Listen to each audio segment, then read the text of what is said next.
Jesus is coming. Ya kwamba Yesu anarudi.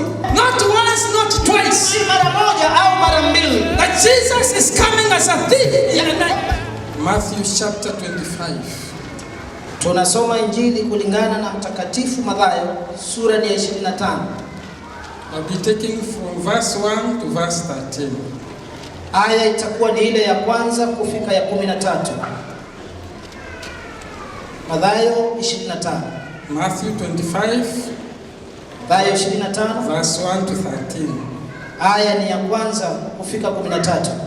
This is what the Bible says. Hivi ndivyo Biblia inanakili.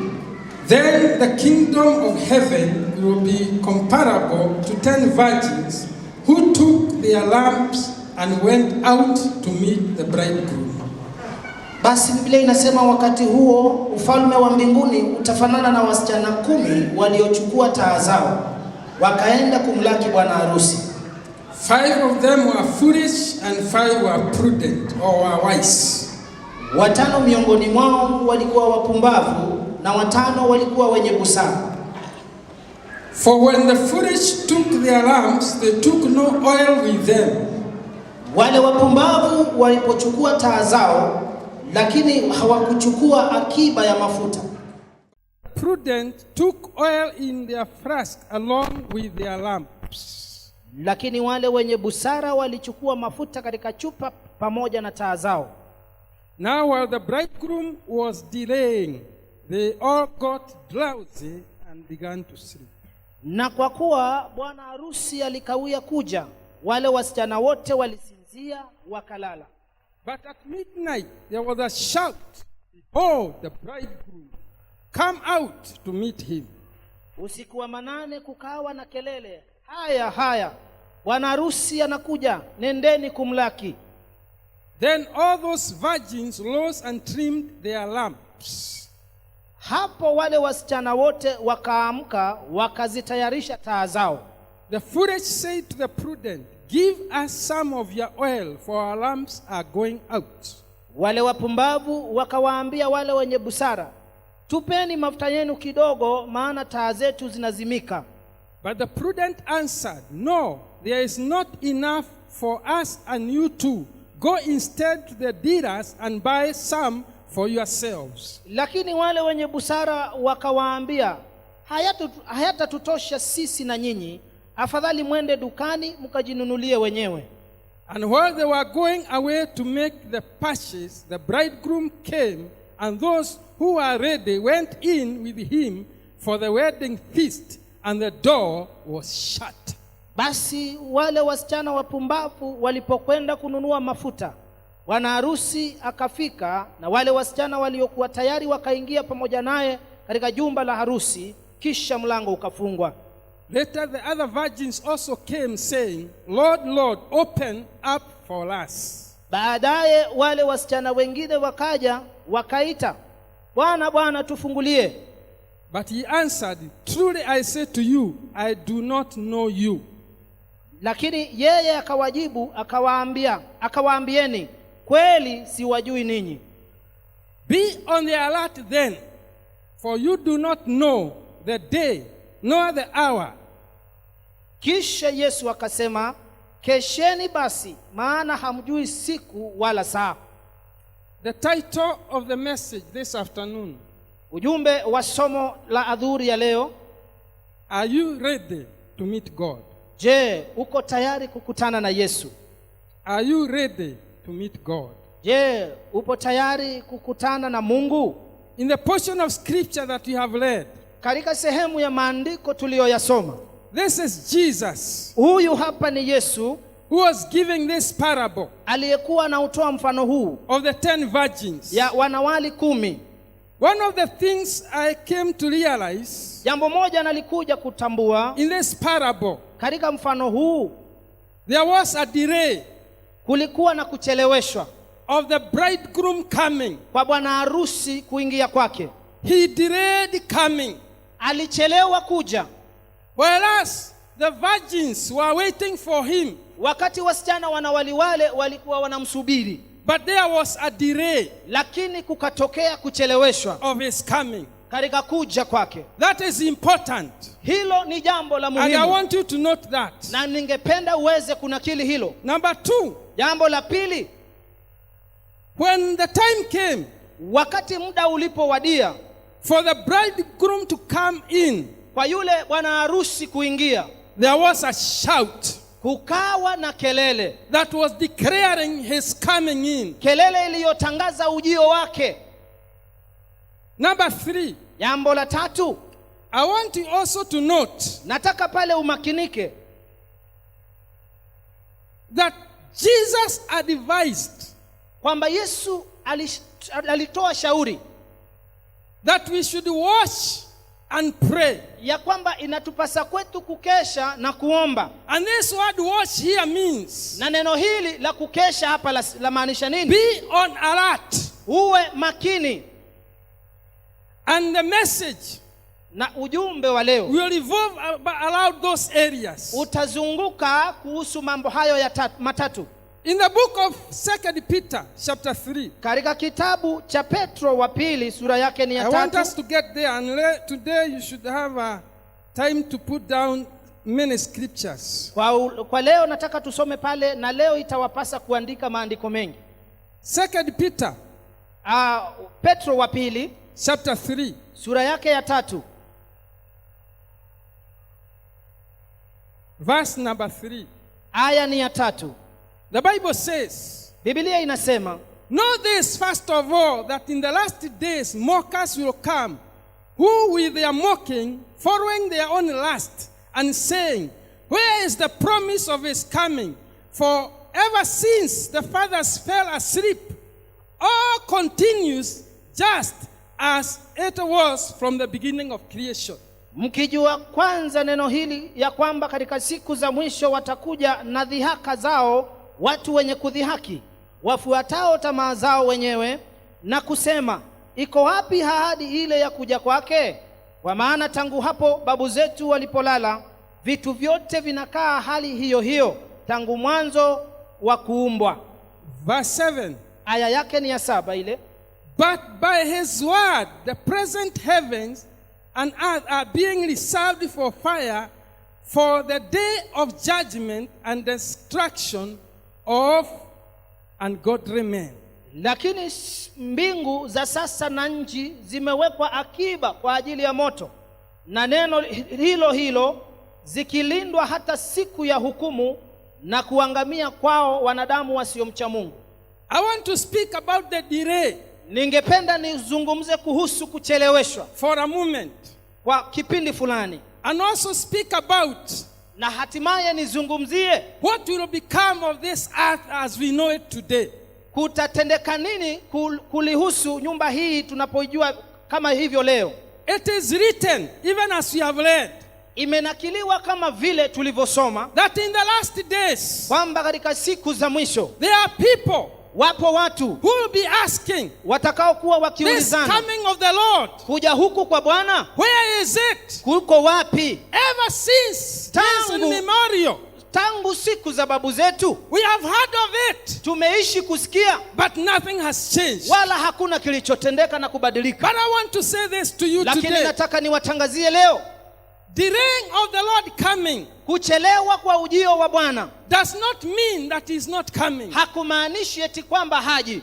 When Jesus was giving that parable, Wakati Yesu aliutoa mfano huu, he said there was a delay. alitangaza akasema kulikuwako na kuchelewa. Now, Sasa when there is a delay, wakati kuna kuchelewa, something happens. kuna kitu kinatendeka hapo katikati. People tend to relax. Watu pale wanazubaa, People relax. watu wanazubaa na kukaa starehe. People take it easy. Watu wanaichukulia kuwa lele mama. When you wait and wait, Wakati unasubiri na kungoja, and you think it is not happening, wala hakuna kitu kinatendeka, there is a tendency kuna ile hali of not taking things seriously. ya kutoyachukulia mambo kwa kumaanisha. That is why Na ndiyo maana the yake Bible says, Biblia ikasema, and I want us to get there, na ninataka tufike pale Matthew katika Injili ya Mathayo, chapter 24, Mathayo 24, just the chapter behind chapter 25. ni sura moja nyuma ya sura ya 25.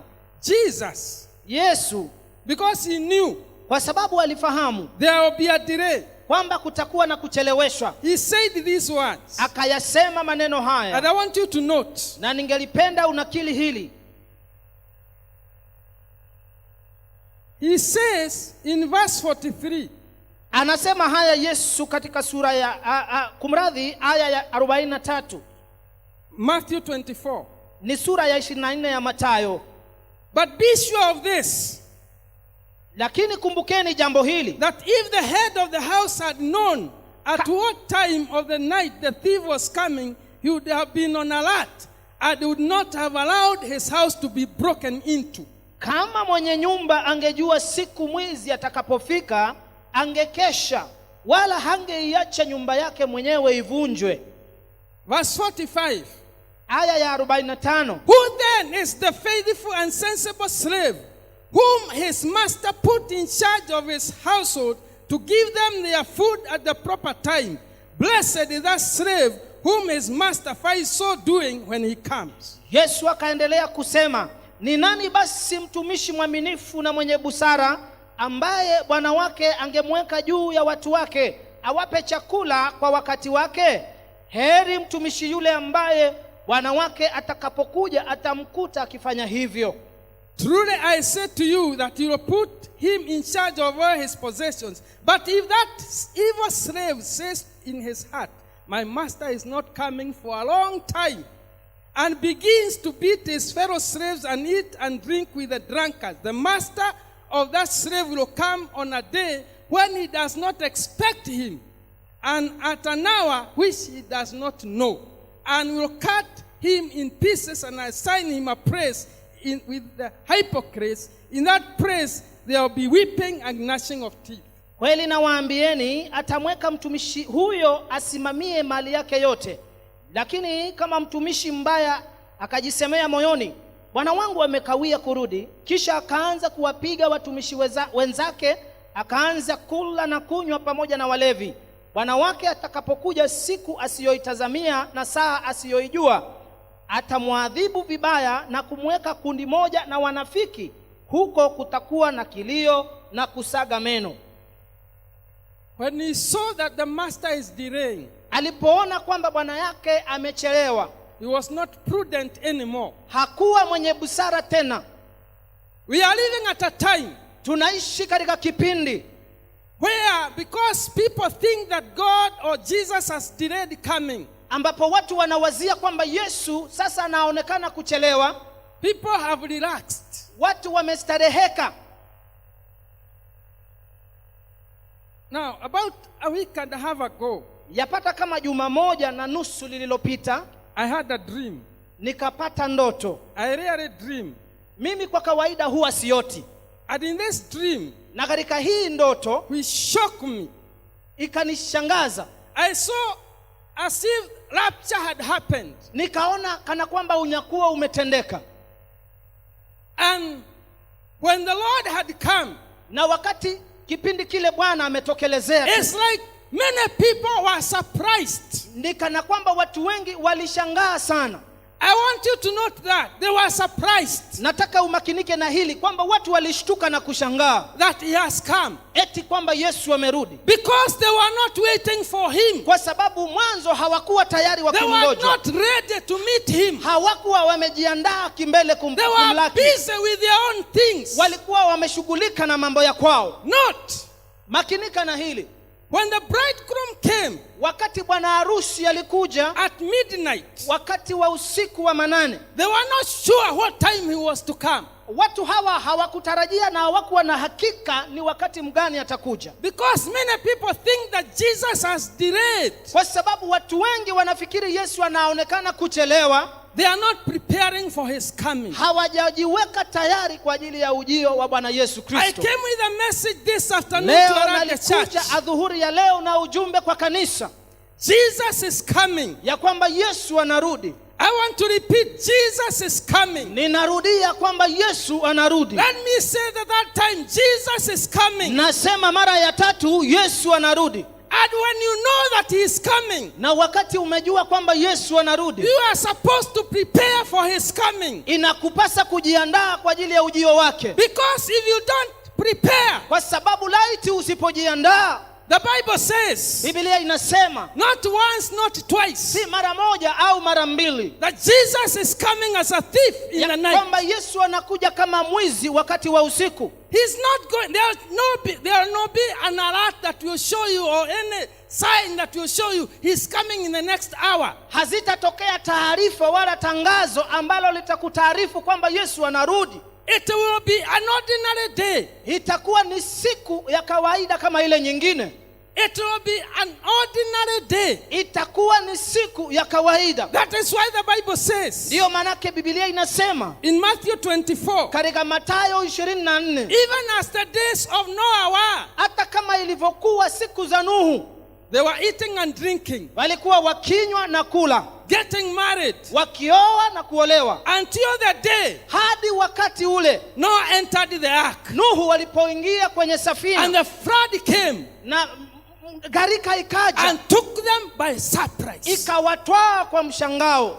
I want to say this, church. Nataka kutangaza hili kanisa, When Jesus comes, Yesu atakaporudi, if you are not ready for him, ikiwa haujajitayarisha kwa ajili you will be yake, left. utabaki. Kama hutakuwa tayari, utaachwa. If you will not be ready, you'll be left. Ikiwa hautakuwa tayari, utaachwa. The Bible says, Biblia inasema two will be grinding together. wawili watakuwa kwenye shamba wakisaga pamoja, One will be taken, mmoja atatwaliwa, one will be left. mwingine atabaki. In today's life, Katika maisha ya kisasa we can say maybe two people will be in a matatu. One will be taken, tunaweza kusema wawili watakuwa kwenye usafiri wa and matatu, one will be left. mmoja atwaliwe na mwingine abaki akiendelea na What a safari. surprise it will be Je, ni mshangao wa aina gani utakaokuwa when Jesus comes, wakati Yesu amerudi, after you have stayed for this long in salvation, baada ya kukaa muda huu mwingi katika wokovu, just because you are not alert, eti kwa sababu haukuwa tayari, just because you are not worshipful, eti kwa sababu haukuwa mwangalifu, you find yourself overtaken. unajipata katika kizaazaa cha kutanguliwa. Now, Sasa in the verse 7 that I have read in 2 Peter chapter 3, katika Petro wa pili haya ya 7 tuliyoisoma, you know sura ya this 3, world, mjue ulimwengu huu, you know creation took the whole of chapter 1 of Genesis. wale wamesoma Biblia watakwambia kwamba uumbaji ulichukua sura ya mwanzo ya kwanza ile ya kitabu cha Mwanzo. But the things that you see with your eyes, Lakini mambo unayoyaona kwa macho yako, the Bible says, Biblia inanakili in a moment, kwamba yalitendeka kwa they will muda, be consumed. kwamba yatamezwa na They will kuharibiwa, be burnt up, yatachomwa yote, and there will be no more. wala hayataonekana The tena. things that you see, Yale mambo unayaona, the things that you toil for, yale mambo ambayo unang'ang'ana kuyafanyia kazi, they are reserved for fire. yote hayo yamewekwa kwa ajili Only ya one moto. thing will be important Ni jambo moja litabakia la muhimu after this life. baada ya maisha haya. Are you right with God? Je, uko sawa na Mungu? If Jesus comes today, Yesu atakaporudi ama akirudi leo, are you ready to meet him? je, uko tayari kupatana Are naye? you prepared? Uko tayari If kumlaki? the trumpet sounds today, Parapanda itakapolia leo, are you ready? je, uko tayari? On Monday, will you be ready? Siku ya Jumatatu utakuwa On tayari? Tuesday, will you be ready? Jumatano wewe utakuwa tayari? Through Saturday, will you be ready? Kufikia Jumamosi, je, utakuwa tayari? Or it will come like a surprise to you. Au itatendeka kwako kana kwamba ni mshangao? The Bible says, Biblia inasema only a remnant ni masanzo tu will be saved. watakaookolewa. I want to be in that remnant. Natamani niwe katika masanzo yale. I don't know about you, Sidhani au sijui sembuse wewe, but I desire lakini kwangu ninatamani to be among the number nifanyike katika ile hesabu. The Bible says, if the righteous are scarcely saved, Biblia inasema ikiwa wenye haki wataokoka kwa ugumu, what will happen to the unbeliever? kutatendeka vipi kwa wale wasioamini? Let me tell you the truth. Hebu nikwambie ukweli wa mambo. It will not be easy. Haitakuwa ni jambo rahisi. You have to be ready. Itakupasa kuwa tayari. Turn to your neighbor and tell them, be ready to meet Geukia Jesus. jiranio na umwambie huwe tayari Be kumlaki Yesu. ready to meet Jesus. Huwe tayari kumlaki Yesu. You know, I've been to funerals. Mimi mwenyewe nimehudhuria maziko mengi. One thing that happens in every funeral, Na kuna jambo moja ambalo hutendeka katika kila maziko. after you bury the dead, Baada ya kumzika marehemu, everybody leaves. kila mtu anaondoka, anarudi makwao. And you leave the dead there. Na yule marehemu mnamwacha pale. Whether it will rain or not, Kunyeshe kusinyeshe, whether it will be cold or not, kuwe na baridi au isiwepo, it means you are done with that person. inamaanisha tumeisha malizana na mtu Hata huyo. kama mnampenda aje, even if you love them so much, Hata kama tulimpenda kiwango gani, you don't go back with them at home. haurudi pale nyumbani ile. Now the Bible says, Biblia ikasema hivi, Hebrews 9, Waebrania 9 aya yake 27, it is appointed imepangwa once man to die. kwamba mtu atakufa mara moja, After that na baada ya hayo comes judgment. inaingia hukumu ya milele. So what you have done, Kwa hiyo yale you have uliyoyatenda, left that person umemwacha yule mtu pale in the hands of God katika mikono ya Mungu. to decide their fate. Mungu aamue hatima yake. We remember them one day, Twawakumbuka kwa siku moja, 2 days, siku mbili, 1 month, mwezi mmoja, 1 year, mwaka mmoja, depending on how close you are with that person. ikitegemeza na vile ulikuwa unakaribia yule But mtu. eventually, Lakini hatimaye we all forget. wote tunamsahau yule mtu. But what happens Lakini kunatendeka nini after you leave that person? baada ya kumwacha yule The marehemu Bible pale? says Biblia ikasema they are waiting for the judgment day. wanaisubiria siku ya hukumu. Are you ready Je, uko to meet tayari your God? kumkutana na Mungu wako? If the trumpet sounds today, Parapanda ikilia leo, are you ready to meet him? je, uko tayari kupatana naye? Are you prepared? Umejiandaa? You know, it will not be easy. Unajua halitakuwa jambo rahisi Standing before God. wakati umesimama mbele za Mungu. You know, in that dream, Katika ile ndoto yangu I was surprised. nalishangaa sana By the way, people is like, what has really happened? na jinsi gani watu walionekana kuulizana, kwani kumetendeka It nini? was a surprise to them because Ilikuwa ni mshangao kwao kwa sababu they were not expecting him at that time. hawakutarajia Yesu kurudi wakati huo. You know, there is this saying that they say, Unajua kuna msemo maarufu huu wanaosema, you are too heavenly minded, you have of no other use. take it again.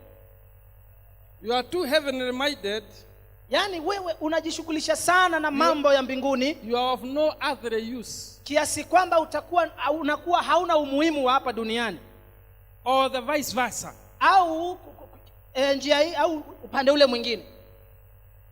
But I want to say this. Lakini nataka niseme hili, It is good to have the balance. ni vizuri kuweka mambo yote sawia, Because Jesus said we occupy until he comes. kwa sababu Yesu alisema tutawale na kumiliki hadi kurudi kwake. Jesus said, Yesu akasema if you leave everything and follow me, ukiacha mambo yote na unifuate. he told the likes of Peter, Akamwambia yule Petero na you will wenzio get in this life kwamba katika maisha haya plots, you get land, you get everything 100%, utapata maploti, magari na kila kitu 100%, and then eternal life. lakini baada ya hayo maisha na uzima wa I want to milele. ask you a question. Nataka nikuulize swali Now, sasa.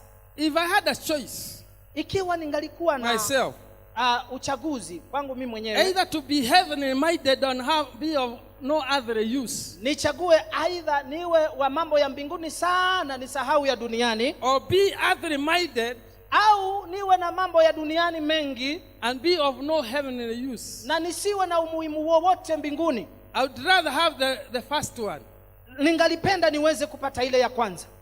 But Lakini I want to say this to this congregation. nataka halaiki hii ya watu niwaambie hii. Many times we are told, even by our bishop, this is a church of the remnant. Mara nyingi askofu wetu anatutangazia kwamba hili ni kanisa la mabaki ya Jesus will umasanzo. come specifically to you. Lakini Yesu atakaporudi, atarudi kwako wewe mwenyewe na binafsi yako. How did you live your life? Je, ni jinsi gani uliyaishi maisha yako?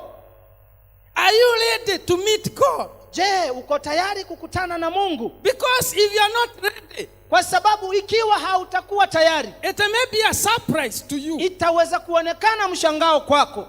You know, in Revelation 17, Najua katika kitabu cha Ufunuo 17, should be 17:14. na kisia ni pale 17, And I need to 14. confirm that. Hilo tutahakikisha sasa hivi. The Bible says, Biblia inasema, this should be Revelation tuko kwenye Ufunuo 17:14, yes. Yes, tumekubali, ndiyo, ni 17, 14. He's coming as a thief. Anarudi kama mwizi. He's coming as a thief.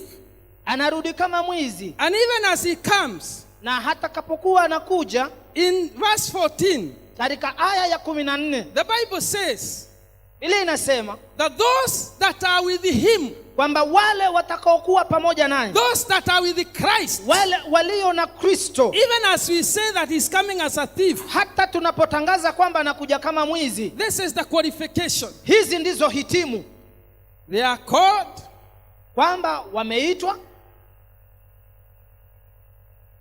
chosen, wamechaguliwa and faithful. na ni waaminifu. Not only chosen, Si kuchaguliwa peke yake, not only called, sio kuitwa peke yake. we need to gauge ourselves Twahitaji sisi wenyewe kujiweka as the church. kama kanisa. Where are we? Tuko wapi sasa hivi? Do we meet this criteria? Je, tunahitaji mfumo huu? Are you chosen? Je, wewe umechaguliwa, Are you called? au kwamba wewe umeitwa, Are you faithful? ama wewe ni mwaminifu? Because those are the people. Kwa sababu hao ndio watu.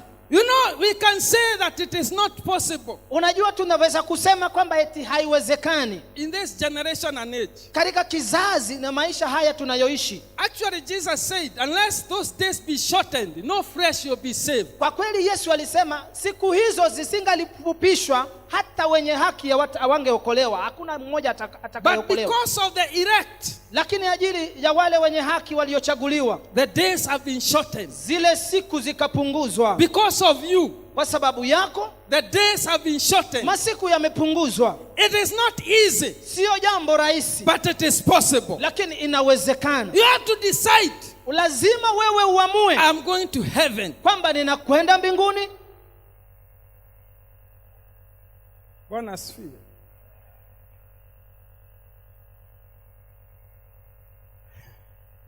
There is a way Ipo njia that people that we know that they are saved, ambayo watu tunaowajua wameokoka, but maybe we don't know their secret lives. lakini labda hatujui maisha yao ya siri ya ndani. There is a way people live. Ipo jinsi watu wanaishi. The same night I had that dream in the morning. Usiku huo huo nalikuwa na hiyo ndoto asubuhi yake. I was listening to one of the radio stations. Nikawa ninasikiliza baadhi ama mojawapo ya stesheni za redio, And there was an interview. kukawa na usaili uliokuwa ukiendelea. And one of that lady that was being interviewed Na yule binti aliyekuwa akisahilishwa was saying this. akawa anasema hivi, As she has been a girlfriend, kwamba amekuwa one of the top artists. rafiki msichana wa kimapenzi na mmoja wa wanamuziki For many wanaosifika years- sana. For many years, to an extent, Kwa that mi- she had twins Kwa miaka mingi, kiasi kwamba aliweza kupata watoto mapacha with this artist. na mwanamuziki huyu wa injili. Now, Sasa I want to ask you a question. hebu nikuulize swali hapa. If, say, I'm a pastor, Ikiwa tuseme kwamba mimi ni mchungaji I'm somebody who is known, na mimi ni mtu ninajulikana sana, and I'm leading a secret life, na kuna maisha ya siri ninayoyaishi, and you can't believe this, that at one point, this man had advised this girl to abort. na wale tunajua habari hizo ni kwamba tunajua kwamba kuna kipindi kilifika mwanamuziki huyu akamshauri binti huyu atoe mimba. When she didn't, Wakati alikataa kuavya mimba, she planned for her to be beaten up. yule mwanamuziki akapanga yule binti apigwe. Now, Sasa the reason why I'm bringing this up sababu kwa nini ninaleta hili is because many times ni kwa sababu mara nyingi what we see yale tunayoyaona is not the real thing. sio ukweli halisia. The people that you see and you think they are righteous, Wale unaowaona ukafikiri kwamba ni watu walio they have watakatifu, other things that they do in secret. wana tatizo zingine, wanafanya maisha ya siri. Now, even if we celebrate you, Ikiwa hata tutakushangilia and you know the kind of life that you are living in secret, na unajua maisha unayoyaishi ya siri, you know heaven will be full of surprises. unajua mbingu itajaa mishangao, It will be full of surprises. itajaa mishangao mingi. Those that you thought Wale uliodhania that they were righteous, kwamba walikuwa wenye haki na watakatifu, you will not find them. hautawapata kule. Those you thought not, Wale ulifikiri kwamba sio hao, you will find them in heaven. utawapata mbinguni. Because in this life, Kwa sababu kwa maisha haya people have so many secrets. watu wana siri nyingi. Now, you don't know, today, you don't have to sin physically. You don't have to sin like this phone you are having. People, oh my goodness. People sin Watu siku hizi sio lazima utende dhambi ukionekana. while they are still in their houses or they are in their offices. Wanatenda dhambi na simu zao hata wakiwa kwa manyumba na ofisi zao. I'm telling you, this is the truth. Hebu nikwambie ukweli wa mambo ndio huu. When you go through some of these messages, Ukijaribu kuangalia ujumbe mfupi au message za you watu realize wengine, that people are living double lives. utatambua watu wanaishi maisha ya You udumakuwili. may hide it from people, Unaweza ukaficha kwa watu ndio, but you cannot hide it from God. wala hauwezi kumficha Mungu. You may send a message and delete, Unaweza ukatuma ujumbe mfupi na ukafuta baadaye, but it's already recorded in heaven. lakini imeishaandikwa kule mbinguni. There are so many secrets today. Kuna siri nyingi katika maisha ya watu There leo. are so many fake brothers and fake sisters, Kuna ndugu na dada wengine gushi wengi ambao ni feki and kabisa, they are in the church. na tuko na wao kanisani. They raise up their hands, Wanainua mikono yao, they praise, wanasifu, but they have secret lives. lakini wana maisha ya kando. Watu wamekosa hata aibu. People have no even Watu hawana aibu, hawana adabu. They have no shame. hawana aibu wala adabu. You sin in the secret. Unatenda dhambi katika siri.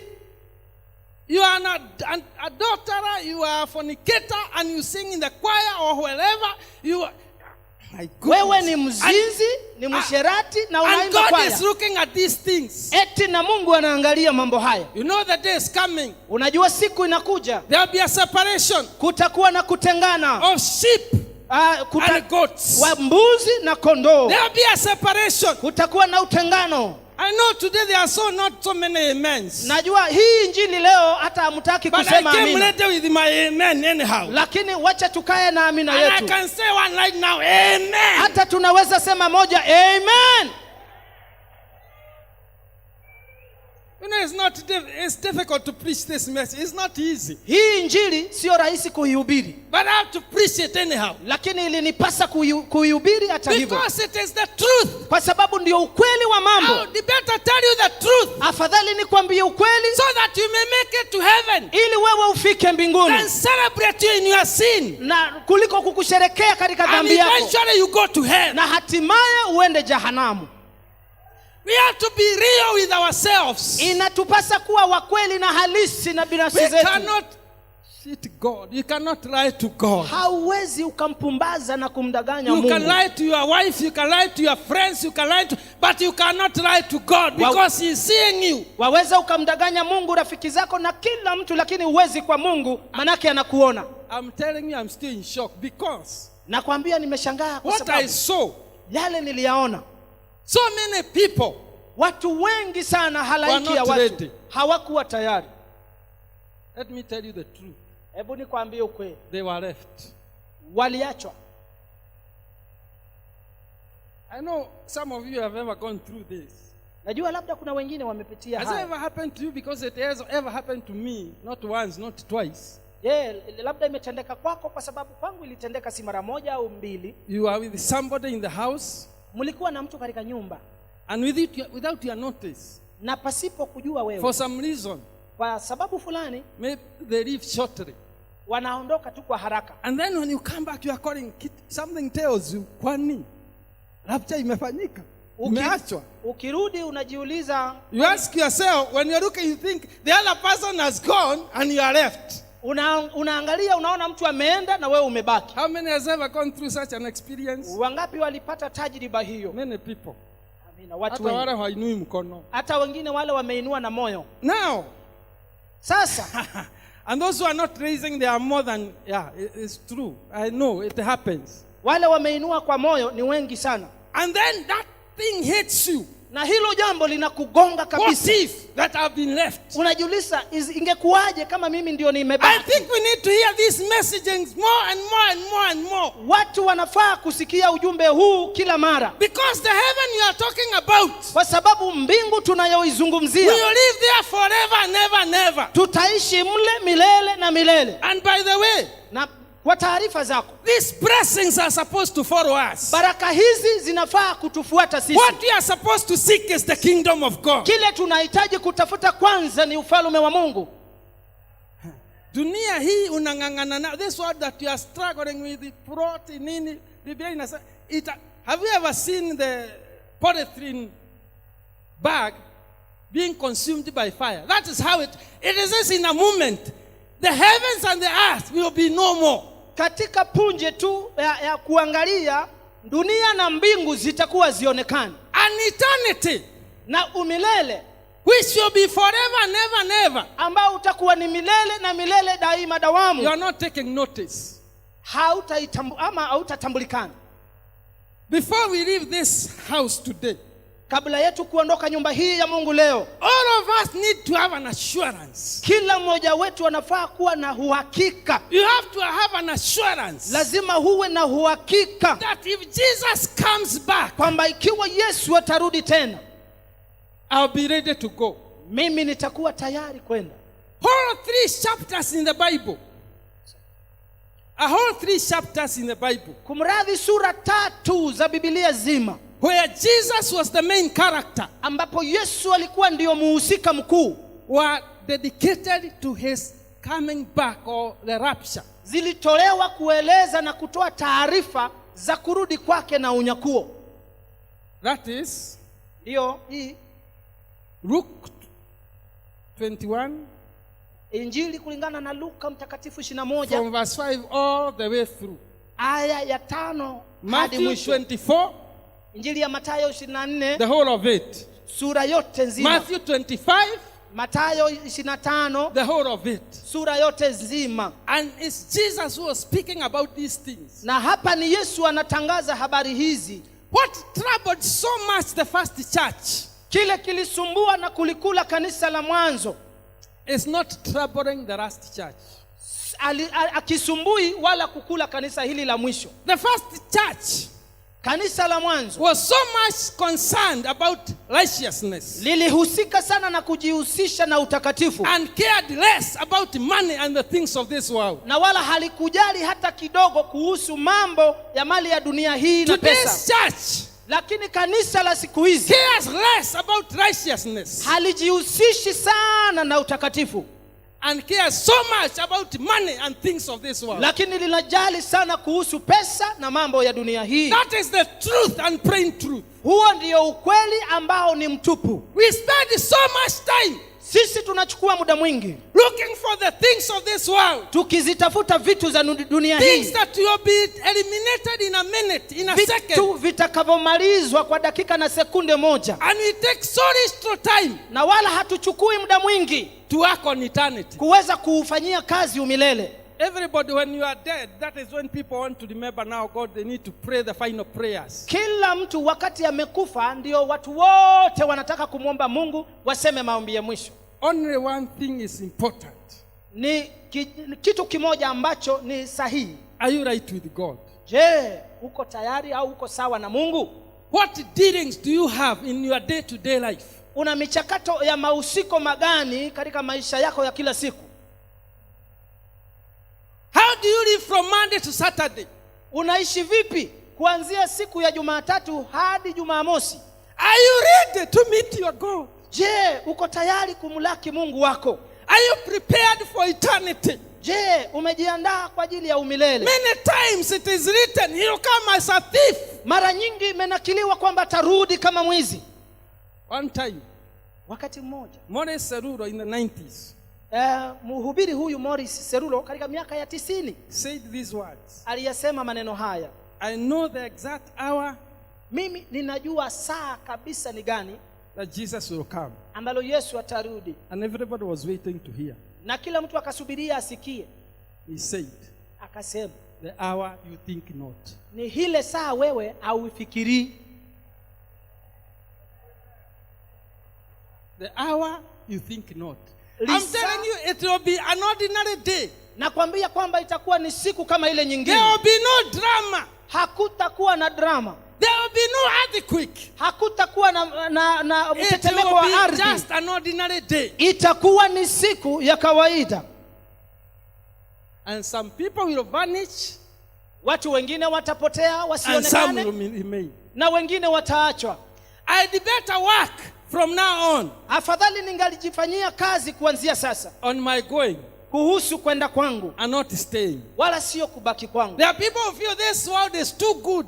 Wapo watu wanaofikiri ulimwengu huu ni They mzuri, want to stay a little bit longer. wanataka waishi maisha marefu zaidi. But I want to tell you, Lakini nataka nikuambie, compared to heaven, ikilinganishwa na mbinguni there is no comparison. hakuna cha kulingana. I want to go to heaven. Mimi nataka kwenda mbinguni. I can do anything Naweza kutenda lolote just to make it to heaven. hili nijione nimefika I'm telling you, mbinguni. nothing else is important. Nikwambie hakuna lolote la muhimu. Ni heri niende mbinguni nikiwa maskini I would rather kuliko go to nikae kwa heaven dunia poor niwe tajiri na niende kuzimu. than living the rest of my life as a rich man and I go to hell. Yes, I would rather. Afadhali hilo. I want you to search your heart Nataka utafute na kuuchunga sana and moyo ask wako yourself. na ujiulize. I know right now people are looking through their lives. Ninajua sasa hivi watu wanachanganua maisha yao. I will not ask you to lift up your hand. Sitakuomba kwamba unyoshe mkono wako. But if I would ask, Lakini kama ningeuliza labda, how many of you are sure, 100% sure, wangapi wana hakiki ya mara 100 that if Jesus comes today, kwamba ikiwa Yesu atarudi leo, I'll go to heaven? mimi nitakwenda Don't mbinguni? lift up your hand. Hiyo mkono teremsha, usiinue. Because some of you add to your sin, you add another one. Kwa sababu tayari wengine mna dhambi, mtaongeza ingine. Because you lie. Kwa sababu utandanganya ukiinua Because you mkono. don't want to your neighbor to know Eti kwamba utaki jirani yako wajue. that you are not ready. Eti wewe hauko tayari. God had purpose today that this message must be preached, Mungu alikusudia leo ujumbe huu uweze kuhubiriwa, so that you may prepare yourself ili wewe uweze kujiandaa to meet your God, kumlaki Mungu wako, so that you rejoice at his coming. ili kwamba ushangilie atakapokuja. You will not be surprised that he's coming. Au utashangaa eti amekuja. You will rejoice. Utashangilia. You know, I was reading, should be 1 Thessalonians chapter 4.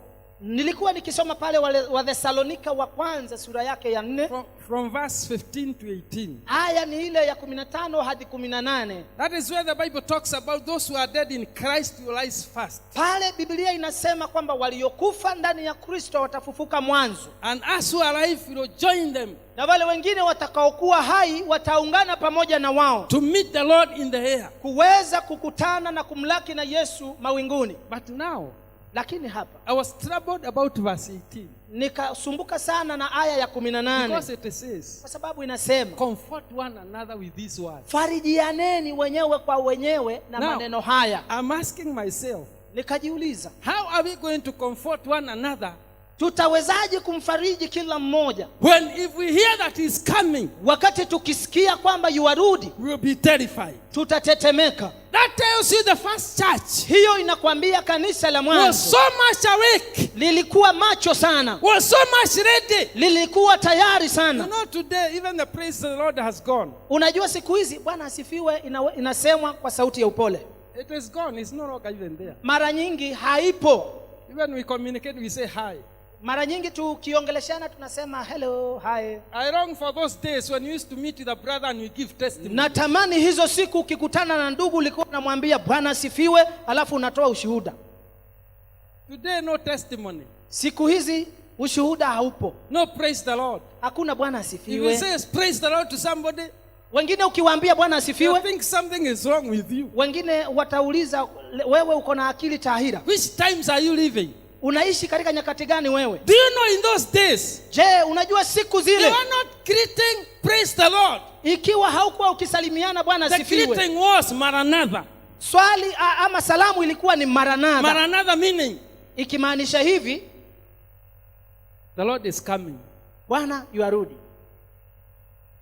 They were reminding one another he is coming. Walikuwa wakikumbushana kwamba Yesu anarudi. They were so much anxious. Walikuwa wanatamani sana of his coming. Ujio wa Yesu. But today, lakini leo, I've been comfortable.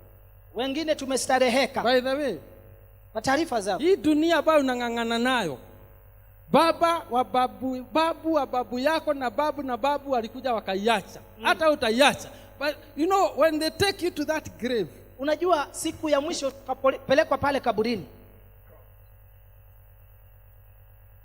they leave you there. You can't put on even 2 suits. Not even 2. You can only put 1. Wakuache hapo na ile nguo uliovalia, and if it's too expensive, they'll come for it. Na kama itakuwa umezikwa na pamba safi ya bei ghali, watarudia. You find yourself without. Kwa hivyo hata kiatu kuna mtu anaikujia pale kaburini, labda utaweza kulala bila kiatu ama manguo. Everything else you worked for, kile kitu ulifanyia kazi, you leave it behind. Utakiacha hapa. And the only thing that will matter, na jambo ambalo litakuwa la maana na msingi, was your life right with God. Itakuwa ni swali hili, je, maisha yako yalikuwa mazuri na Mungu? No, there are 2 scriptures that scare me. Unajua yapo maandiko mawili yanayonitisha. One of them says, moja linasema, hii ni ya kuhusu wahubiri. This one is for preachers. Say, stand before God and say, Lord, Lord. Wahubiri wakifika mbele ya Mungu watasimama waseme, Bwana, Bwana, cast out devils. Sisi tulikuwa tunang'oa mapepo. We preached. Tulihubiri sana. And Jesus will say to them, na Yesu atawaambia,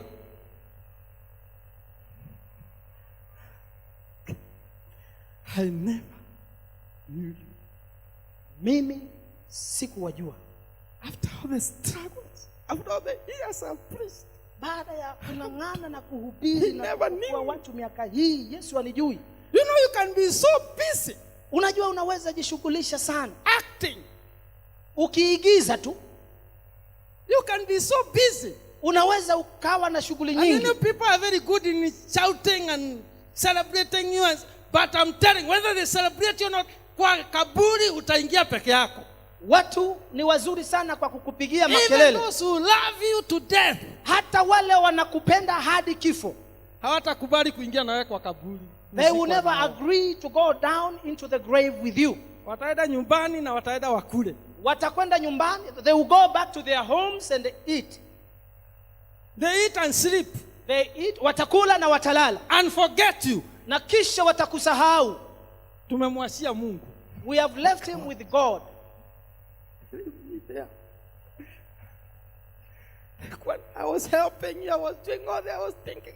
But now I'm left alone, Niliwasaidia, waiting for niliwaombea, the na judgment sasa day. mmeniacha peke yangu nikingoja siku ya hukumu. You know, people are very, like when ndege ilianguka Saitoti, nini wakakufa. You know, people mourn. Now, saa hii watu kwani bado wewe unakumbuka? We forgot.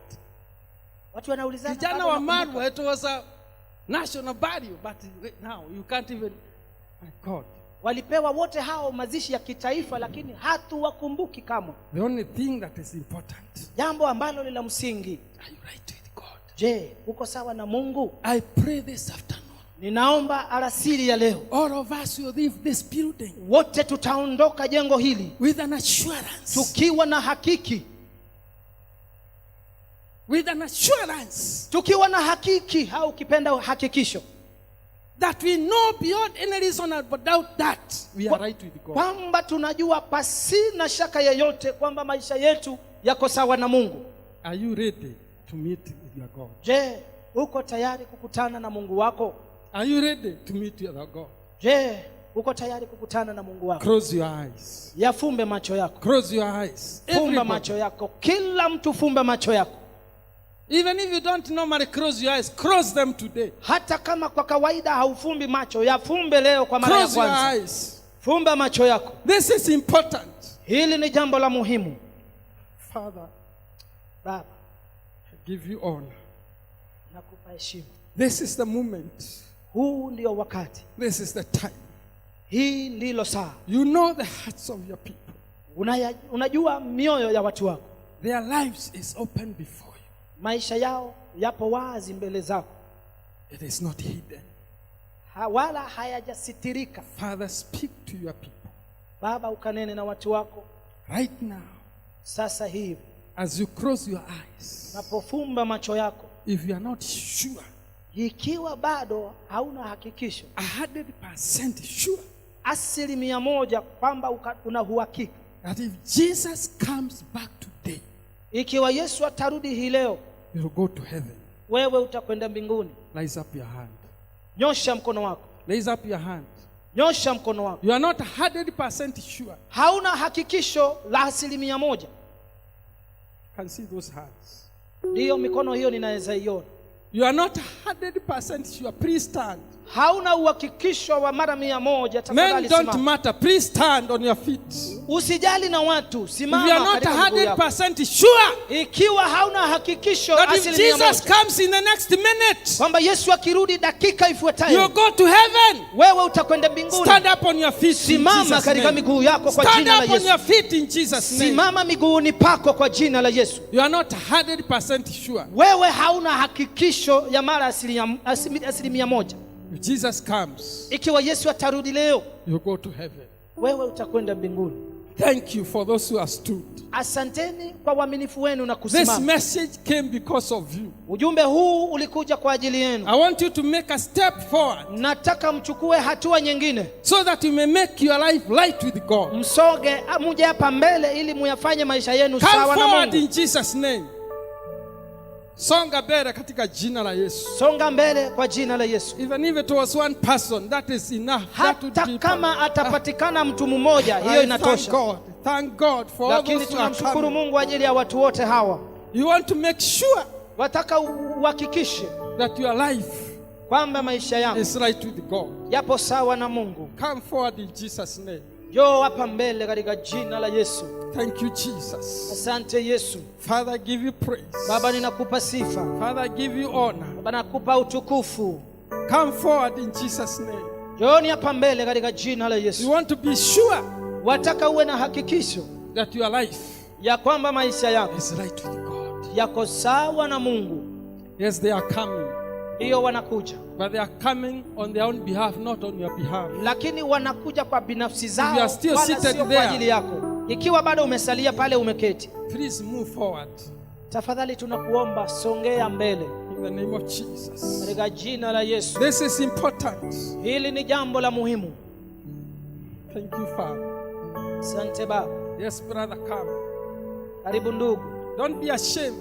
wala usiogope na kuona Jesus haya. said, if you get ashamed of me, Yesu akasema, utakaponionea haya I'll do the same on that day. mbele za watu, nami nitakufanyia vivyo You hivyo better make mbele za your Baba ways yangu. right with God today. Afadhali usawishe maisha yako leo na Mungu, And be sure na uhakikishe that your name is written in the book.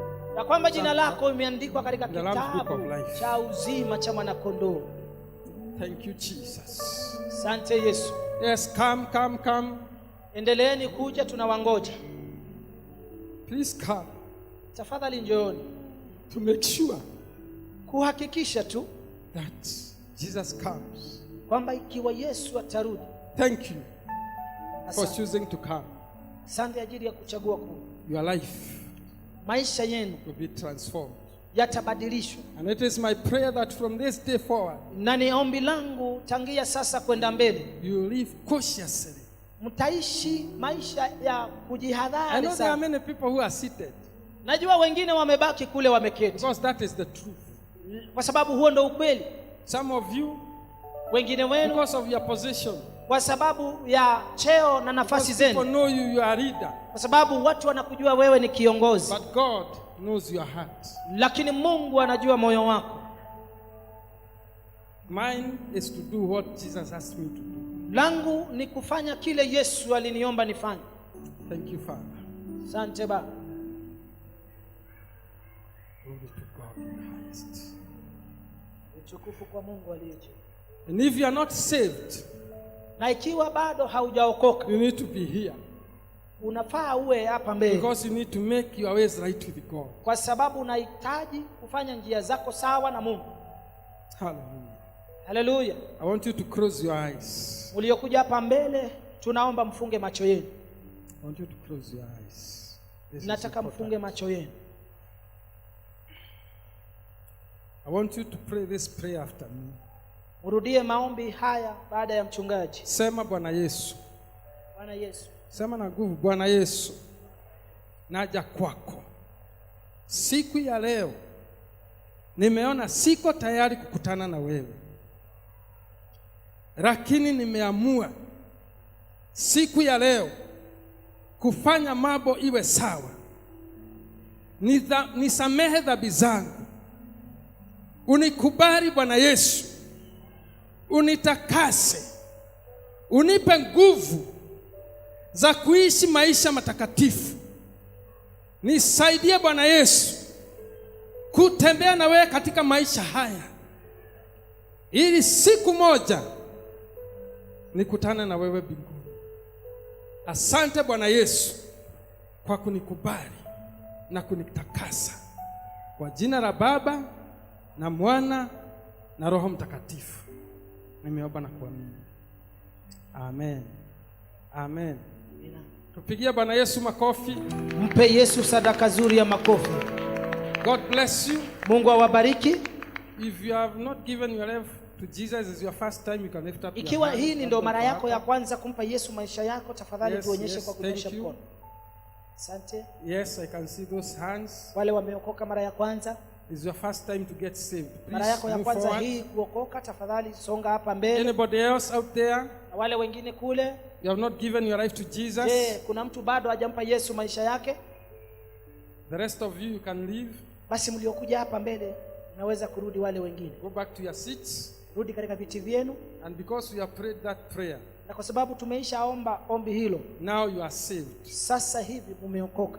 Jesus is Lord of your life. Yesu ni Bwana katika maisha yenu. Your life has changed. Maisha yenu I want you to yamebadilika. go with our brethren behind you. Mtakwenda na wapendwa hao, They'll give you more direction. hao wapendwa walio nyuma wafuate. Watawaelekeza kutoka hapo. Amen. Unaweza kwenda na wao kwa jina la Yesu.